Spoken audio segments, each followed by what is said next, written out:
আজকে তোমাদেরকে এমন একটা মানুষের সঙ্গে পরিচয় করাবো যিনি 42 বছর ধরে ঝালমুড়ি ব্যবসা করছেন। ছোট বড় ফুটবল গ্রাউন্ডে তাকে নিয়মিত দেখা যায়। তো চলো বন্ধুরা ভিডিওটা শুরু করা যাক। আজ সকাল সকাল বেরিয়ে পড়লাম দুবরাজপুর মানসার হসপিটাল যাওয়ার জন্য আমাদের গ্রামে দুই কাকিমাকে নিয়ে। তারপর হরিদাসপুর ঝাপরতলা পেরিয়ে পৌঁছে গেলাম বন্ধুরা আমাদের মেটেলা গ্রামে। আর মেটেলা গ্রামে পরেই বনহরি গ্রাম। সেই বনহরি গ্রামে দেখছি আজকে কার্তিক ঠাকুরের বিসর্জন উপলক্ষে হালকা করে ভিড় রয়েছে।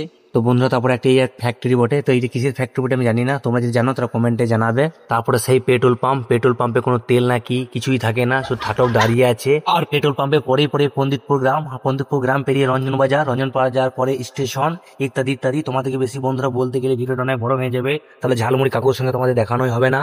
তো চলো ঝালমুড়ি কাকা হচ্ছে নিয়ে যায়। তারপরে বন্ধুরা অবশেষে বহু টোটোওয়ালা বন্ধু দিকে ওভারটেক করে বহু জাম ছাড়িয়ে অবশেষে পৌঁছে গেলাম সেই মানসের হসপিটালে। আর এখানে দেখা হয়েছিল ঝালমুড়ি কাকার সাথে। আর আমি ঝালমুড়ি খাই আর তোমরা জেনে নাও কাকার ব্যবসা সম্বন্ধে এবং তার বাড়ি কোথায় ইত্যাদি ইত্যাদি। তো চলো শুরু করা যাক।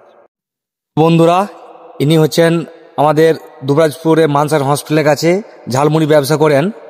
তো ইনি 42 বছর ধরে এই ঝালমুড়ি ব্যবসা করছেন। তো ব্যবসা সম্বন্ধে এনার কাছে কিছু জেনে নেব।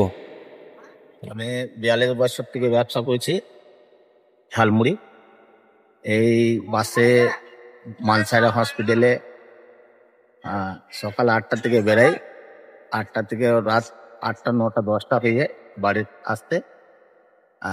বাড়ি হলো দুবরাজপুর রাওয়ানিপাড়া, ডাক নাম হাদু, আর এরকম নাম আদিত্য বলে সবাই চিনে। আদিত্য রাওয়ানি, দুবরাজপুর রাওয়ানিপাড়া বাড়ি। নমস্কার। এছাড়া এনার একটা ডাক নাম আছে, সে নামটা হচ্ছে সখিয়া নামে অনেক পরিচিত। তো বন্ধুরা ভিডিওটা আজকে এখানেই শেষ করছি। পরবর্তী ভিডিও নতুন কিছু নিয়ে দেখা হবে। ভালো থাকবে, সুস্থ থাকবেন।